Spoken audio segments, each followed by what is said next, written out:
They give glory to the God of heaven. There is now a turning in this great earthquake, in which, having proved that life is always life and never dies, that the power of God is always present and never subservient to the laws of this world, all of the remnants of thought and belief in you become aware now that the only presence where you stand is the presence of Spirit, that God truly is all. And you can even look out upon the world and say what is true here is true there. God truly is all where that individual stands, and that one and that one. And in this proving period I have discovered that only the spiritual presence being everywhere, only the spiritual power is everywhere. Only the perfection of Spirit is everywhere. I can truthfully relax in the consciousness that perfection is all that is here, that nothing can be wrong in the present universe of God. Wherever a wrong appears, it must be a lie. It must be an unreality, because only God is present. Only Spirit is there. Spirit being perfect in every way, that which appears to be wrong cannot be there. In this consciousness, for you, there is no riot at the college. There is no rapist running loose. There is no poverty or starvation. There are no things unlike God. That which is unlike God cannot have reality, for only God is there. How long this period of proving is going to take depends on your fidelity to the Word. 3.5 days, 3.5 years, 3.5 months, it makes no difference. 3.5 centuries. It is all a symbol of each one of us having to go through a period in which we climb above the perception of the senses, accepting the allness of God, and then not being content with words, with beliefs, with intellectual acceptance.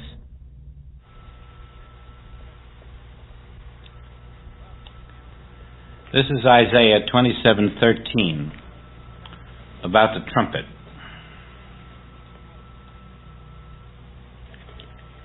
And it shall come to pass in that day that the great trumpet shall be blown,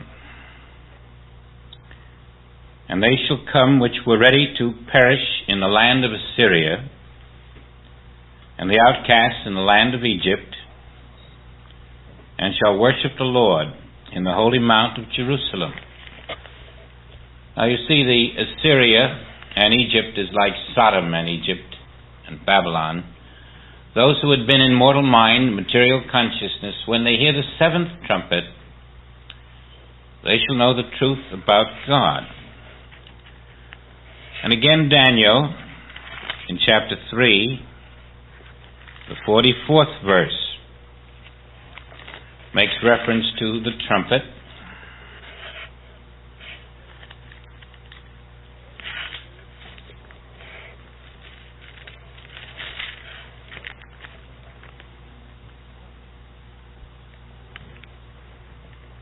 I can't find it for the moment. I'll have to pass it.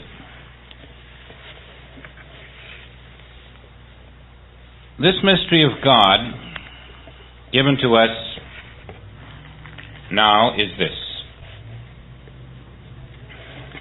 The seventh angel sounded, there were great voices in heaven saying, "The kingdom of this world are become the kingdoms of our Lord and of his Christ, and he shall reign forever and ever."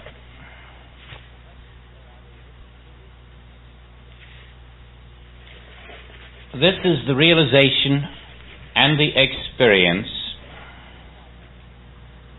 of God where you stand as the substance, power, presence, and law of your being. This is the unification of that understanding that God is not confined to a world beyond this world, not confined to a place beyond this place, but that the supreme being is not supreme at all, but is actually the only inhabitant of the earth. With the seventh trumpet, you know that there is one infinite self, and it is I. There is no other being on this earth than God. All mortality is a lie. All materiality is a lie. You are completely awakened from the dream in the realization of God as the only living being. I and the Father are one. And in this moment of realization, there is no mortal you standing there. You have come out and you are separate.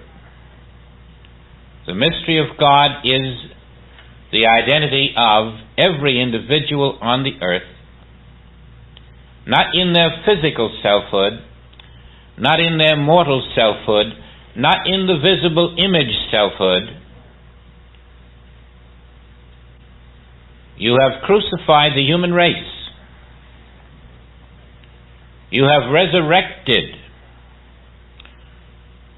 the Spirit of God that walks the earth in your consciousness. And at this point you stand in the first resurrection in the body of the Spirit that will never die. The mystery of God is that there never was a mortal being. God created none. There never was a physical being. God created none. There is only the life of God, and it is your life. And it does not begin and it does not end in any time or in any place. Your period of testing, which was to prove the presence of God as everywhere, becomes your new consciousness, and you are Christed.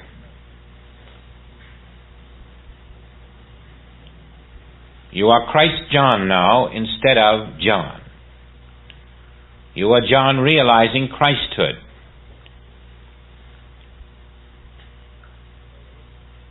And you are being prepared to walk on the earth in a spiritual form that will see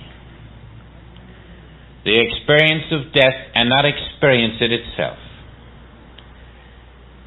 That form will never be touched by the nails of crucifixion. That form will never be touched by the virus of disease. That form will never be buried in a tomb. That form will never know the meaning of material law. It will never be caught in a rainstorm or a thunderstorm. It will never know an earthquake. It will walk free on earth in the kingdom of God. It will undergo the first resurrection which never knows the second death. Now, the mystery of God which is revealed with the seventh trumpet is not a revelation of a future fact. It is the revelation of a fact that is now true. What you will discover is that which is true this moment. For God is all that was and is and ever will be. And you need not wait centuries for that realization and for that experience. The purpose of revelation is to reveal what is. And John, as a disciple of Christ, now reveals that Spirit is the only presence on the earth. And this is where and when he learned it. In this moment of high exaltation, when the seventh trumpet, or the seventh degree of his journey of soul through sense, released him out of the mortal dream. While he walked this earth as you and I walk at this moment, this didn't take place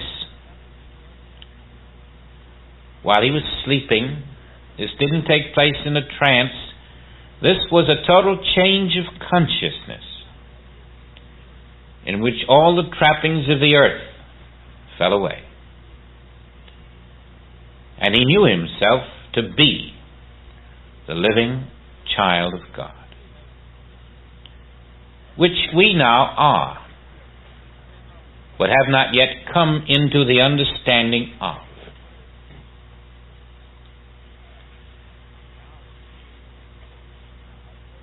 John is revealing there is one life in the universe, and it is divine. It is the life of God. And there is only a concept mortal body which, in the realization of the one life of God as your life, enables you to walk now here in your immortal body, in your perfect, immaculate spiritual body. And this is the experience foretold for each of us through the experiences of those who have attained the realization of that immortal body. It is interesting to note that of all the disciples of Jesus, only John, who wrote this revelation to our knowledge, walked out of the earth without a crucifixion. After Jesus, no crucifixion was ever necessary again. And only John attained that level of repeating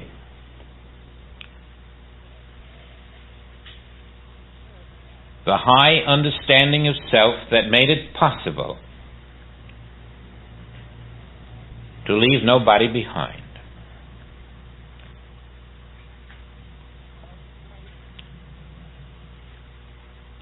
It can be done. But whether it is done or not is not the important fact. The important fact is to reach that level in which you do not believe that your life depends on this form. And when you know that your life is not encased in this form.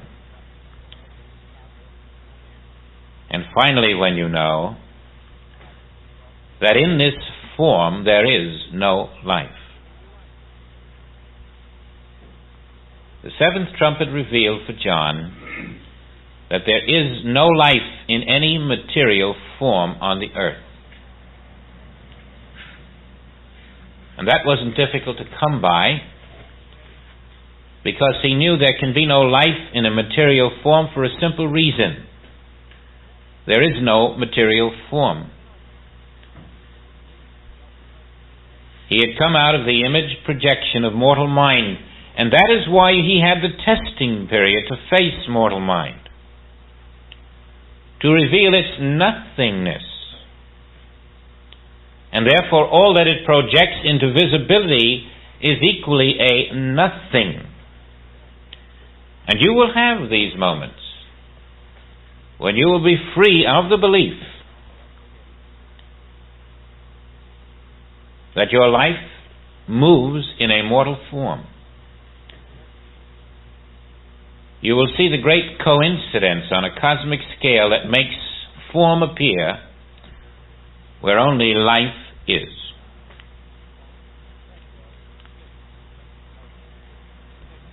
Only recently we have introduced the idea to the class of resting in the awareness that I am not only in this room, but I, being spirit, am in the next room and the next and the next. And I can assure you that there was more power in that little suggestion than many of you have realized. So I'd like to practice it again right now, because I have discovered the power for myself of that exercise. We used to have the exercise of saying, look down at your feet and see you're not in them. If they cut off your feet, you're still here. Now come up to your knee and your thigh and your torso and your shoulders and so forth. And that was good. That was a good exercise. We worked it to death. Now we have this exercise. And I think it does the job for us in a different way.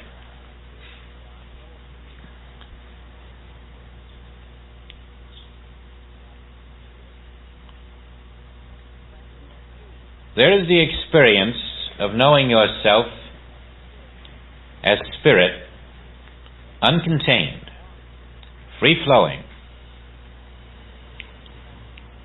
one with the Father everywhere.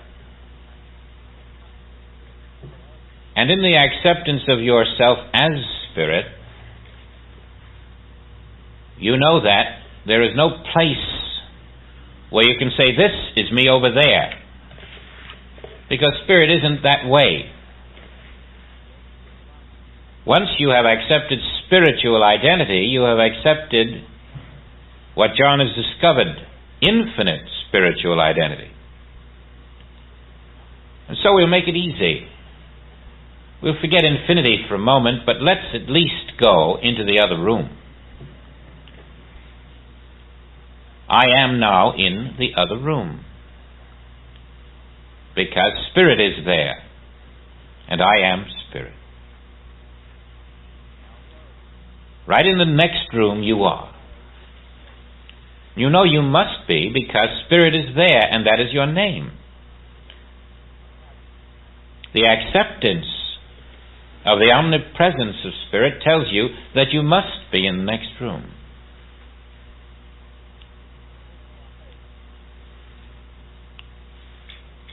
And there is a dwelling quietly in the realization that you are in the next room.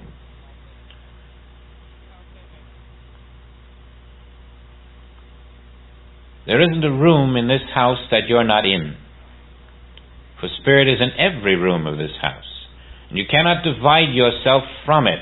Spirit is never separated from itself. You are in every room of this house.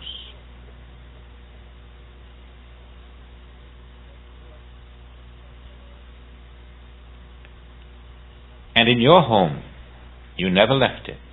You are there now. There isn't a nook or cranny of your home where the spirit of you is not now present. The kitchen, the bathroom, the living room, the deck, the yard, you are there. Every inch of it is spirit, and you are there, for you are spirit. You must dwell with this a while.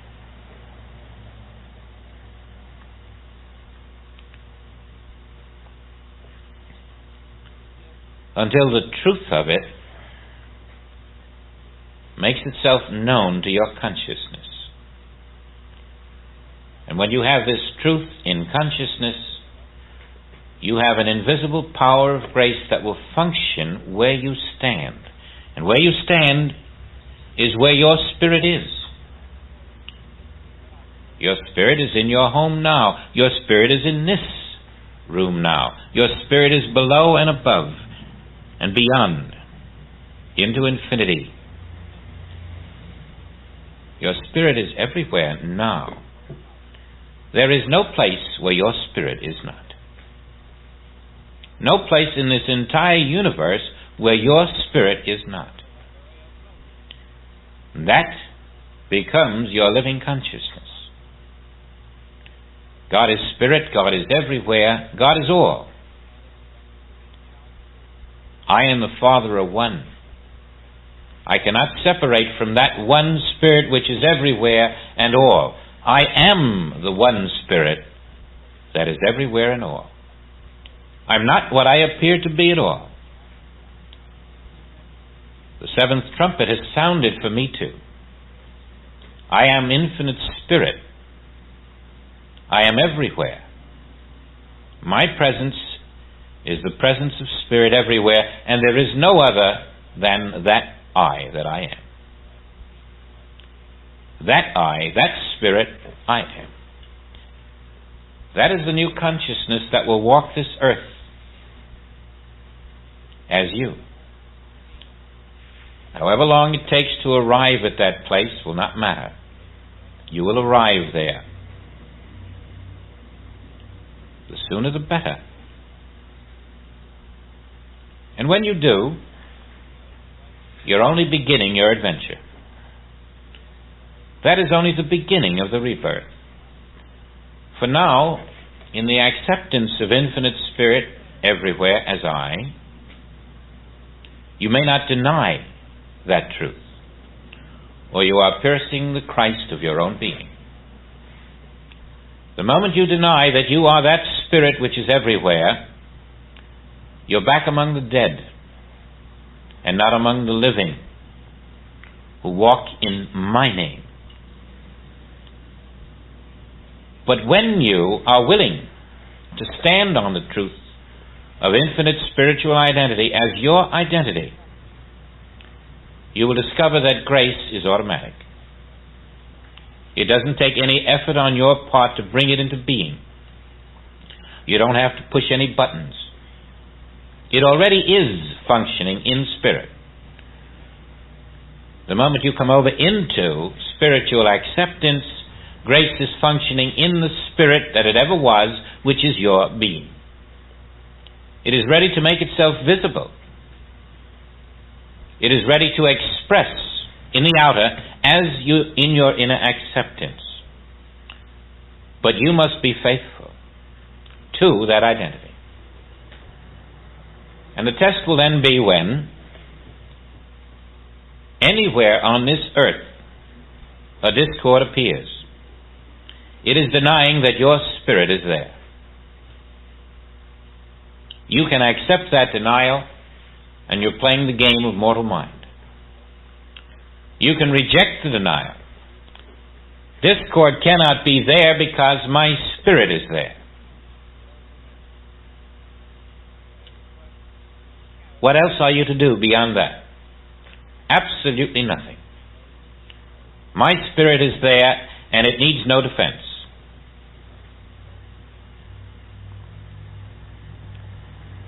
Are you going to say then, why don't I wipe out the war? Why didn't Jesus? You are not called upon to do the work of spirit. It will do its own work always. You are to witness the spirit as your being and watch the spirit perform its work. Come unto me, ye who are heavy laden. I will give thee rest. I will perform that which you are appointed to do. I will perfect that which concerneth thee. But be still and know that I am Spirit, that I am God, that I am omnipotent, that I am the life, the only life. and rest in the Word. And this resting in the Word becomes the way in which you accept spiritual identity. Because Spirit is your name, because you are home at this moment in Spirit, your knowledge of that is your fire insurance. Your knowledge of that is your accident insurance. Your knowledge of that is your flood insurance and your earthquake insurance. The presence of your Spirit, recognized and accepted, is the presence of God, the presence of omnipotence. The power of that Spirit functions in your acceptance of its universal nature as your being.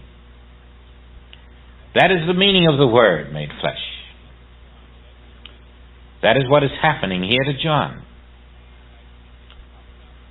And everything that follows is a description of that great new dawning of the consciousness of infinite Spirit as your name, identity, and law.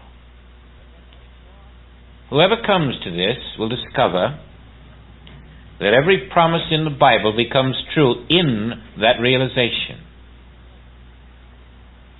You won't be concerned anymore about health, about supply. You won't see life and death. You won't see good health and bad health. You will not see the opposites. There are no possible opposites in spiritual identity. There's no love and hate. There's no truth and a lie. And in the acceptance of opposites, you deny spiritual identity.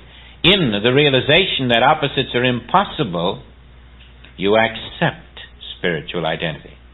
Now, all the power you've been looking for is only in Spirit, and therefore only in your acceptance of infinite spiritual identity.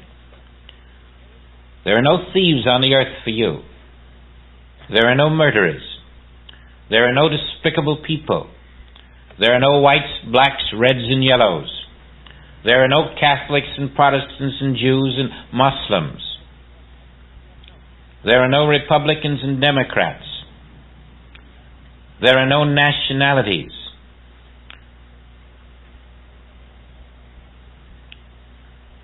And if you will have the full truth, there is no male and no female. There is Spirit.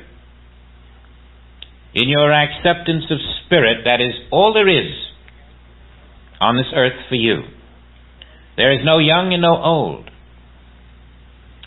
There is one infinite Spirit, and each who comes into that identity is coming into the identity of the one infinite self that each of us is.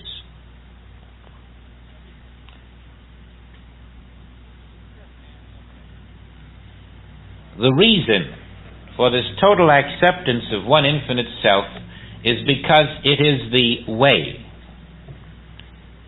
in which you come into the first resurrection. It is the way in which you walk through death untouched. It is the way of the Christ. It is the way shown by the Master. It is either your way or it is not your way. And if it is not your way, then you cannot expect to be under the law of perfect Spirit. Spirit functions only within itself. And this little group here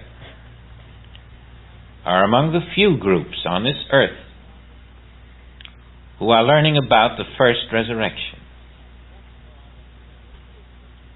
who are learning that they are going to walk in a spiritual form as they drop the belief in a material selfhood and rise in the recognition of Christ invisible everywhere where the world sees the opposites.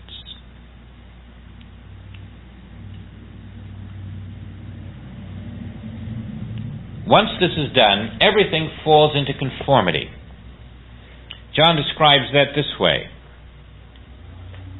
And the 24 elders which sat before God in their seats fell upon their faces and worshipped God. These 24 elders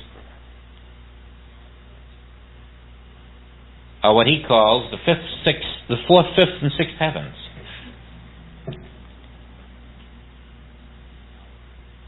And their seats represent the purpose of God. And each seat, you see, each purpose is just a little closer to the infinite. And each elder is a host of angels. So that the total being bows within you in its acceptance of spiritual identity, worshiping only the presence of God as the only reality. All this is an inner experience. The total consciousness is coming under the realization that there is only one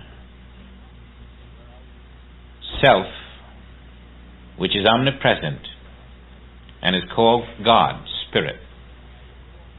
I am.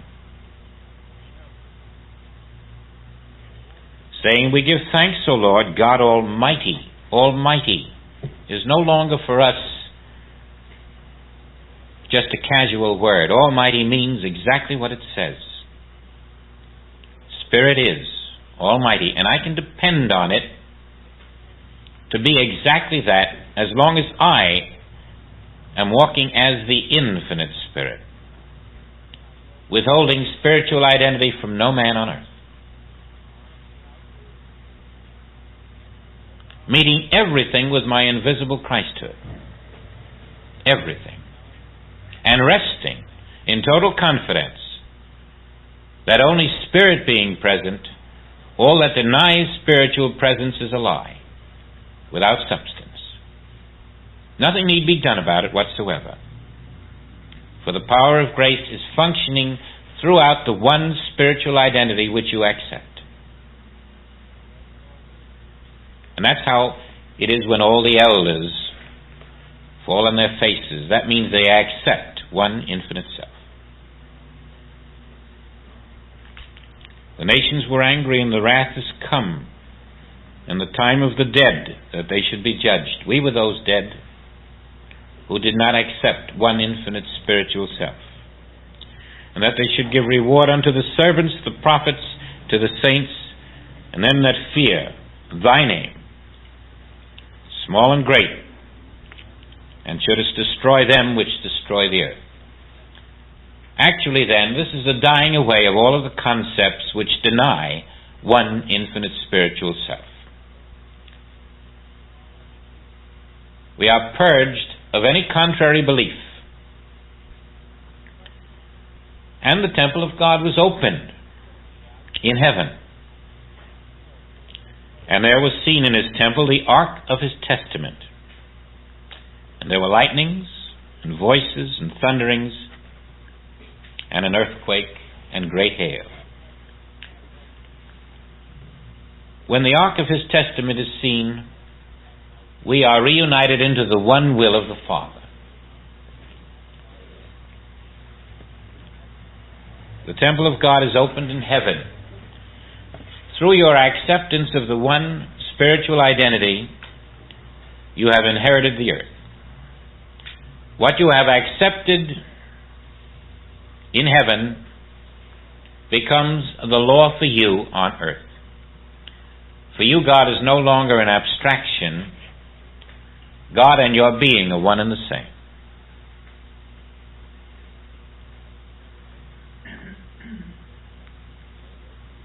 Now, as this happens, maybe in a glimpse, maybe in a flash, maybe just for a moment, or maybe the awareness is so great that you are smitten like Paul. Your identity changes from Saul to Paul. You are blinded to everything mortal.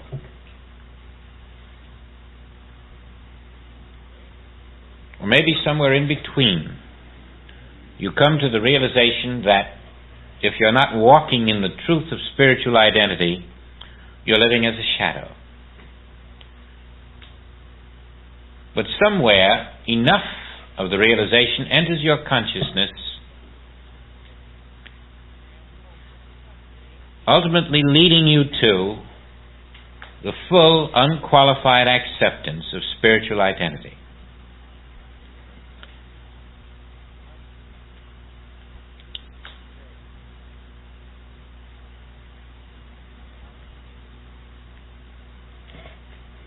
There appears a great wonder in heaven at that point.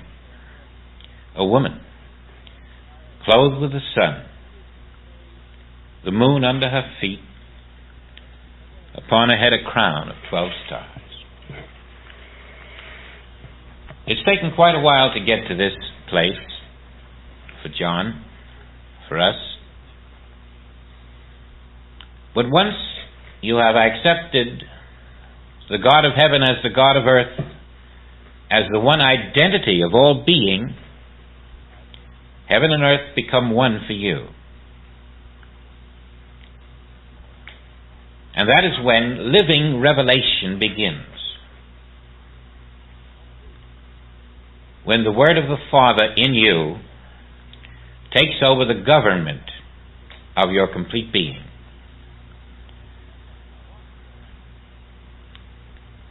We come under the government of God on earth. We are in the fourth dimension. We are no longer mortal beings, though we appear to be. We have accepted the fathership of God and sonship with the Father.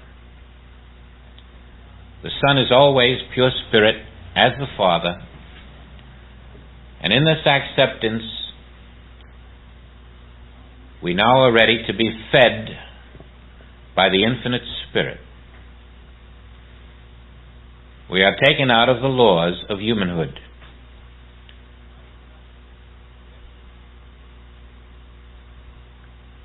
We still walk the earth. We eat 2 or 3 square meals a day. We patronize the smart shops. But the song within our heart is the song of spirit. And the life we live is not the life of a person. It is the life of God expressing on earth as the life of His Son. And to that you remain true, so that you may be showing forth His glory, His will, His power, His intelligence, His love. There's nothing more on this earth for you to get. You have been made an heir to the kingdom. You are now empowered to give. All that you have, you can give. And give and give and give, for His coffers of love and forgiveness and beauty and blessings are unlimited. And you will discover that as you find the joy of this, the power of this, the ability to look out and give your heart wherever it is needed, it is because God in you has become a living force of your being. That's how you recognize His presence. His love is flowing through you out to the world, fulfilling its own law. And until you feel it, you know you have not come to that place where you have accepted yourself to be living spirit. But if you have, the woman appears who is the sign of the birth of the self-revealing Word in you.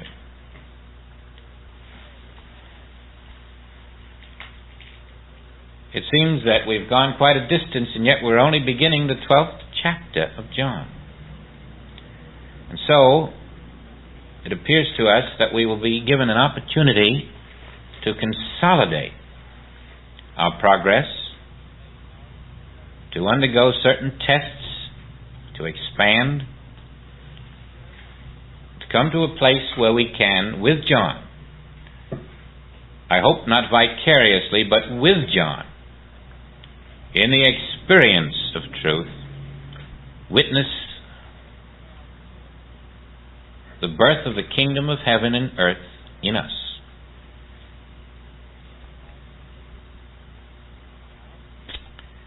Next week we're going to discuss the birth of revelation on the earth, which is the 12th chapter. What you might do for yourself is this.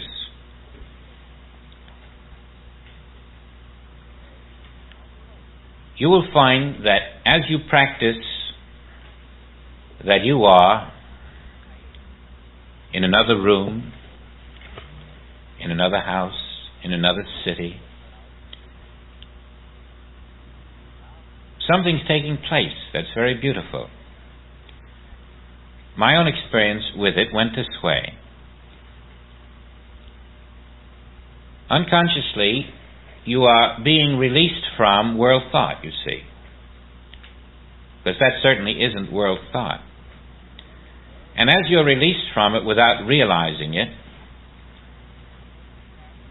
there is a new channel of awareness that seems to take over.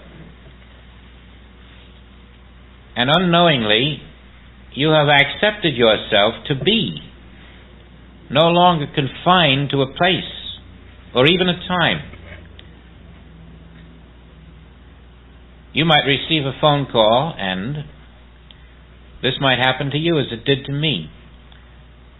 I don't remember particularly what the event was, what was wrong at the other end, but as the phone rang and the voice said something, the words were spoken into me, I am here. And yet there was another part of me that recognized those words as not meaning I physically am here, but it meant I am here. I, spirit, am here where the call is coming from. And yet all of that was myself. There was that unconscious, immediate understanding that I am here where the call is emanating from. And without taking thought. And then from this you will find other things taking place, and you will begin to understand why someone somewhere seeking you finds you right there where they are, without you even knowing about it. Really, without you knowing about it. Because you were practicing the infinite nature of your consciousness. And the infinite nature of your consciousness is such that it is at every letterbox in the world, and a person can put a letter in that box, and your consciousness there, without you knowing it, can answer the problem.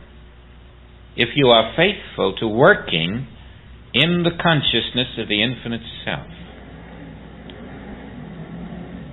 Now that won't be a steady thing. People don't just put letters in boxes and your consciousness there will meet them every time. But it is enough evidence for me that when Joel said it was true, it wasn't true only for Joel. It was true for anyone who will practice what he taught. And John, you see now, having reached the point where he has accepted himself to be the infinite spiritual self, is going to be able to fulfill the greater prophecy, if you believe on me, the works that I do you shall do, and greater works. And so John is going to show forth those greater works. He's going to walk out of a form without the experience of death. And for us, the greater works will have to be whatever Spirit has in mind. But as you practice this, you'll see that being absent from the body and present with the Lord is really a normal consciousness of one who wishes to walk in truth and identity. It doesn't take standing on your head, and it doesn't take any special capacities It doesn't take any special chapters to be read. It takes this simple little practice that I have outlined to you. And then you find that the infinity you have accepted as your being begins to feed itself into this so-called form. That which you acknowledge out there begins to send back to you that acknowledgement. The bread you cast out upon the waters comes right back to where you appear in a form. But you see, that infinity you acknowledge is a different power than anything you may have acknowledged up to that point. And its power coming back is the expressed will of the Father, backed by the all-knowing and the all-power of the Father where you stand. Now, we're all walking toward that. Some of you are already experiencing the power of that infinite self.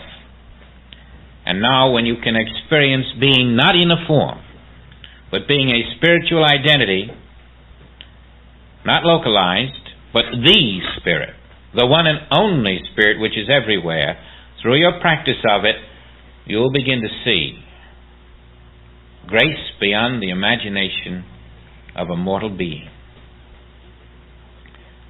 I'm looking forward to a great experience for each of us as we continue to practice these immortal truths handed to us by John through the Christ.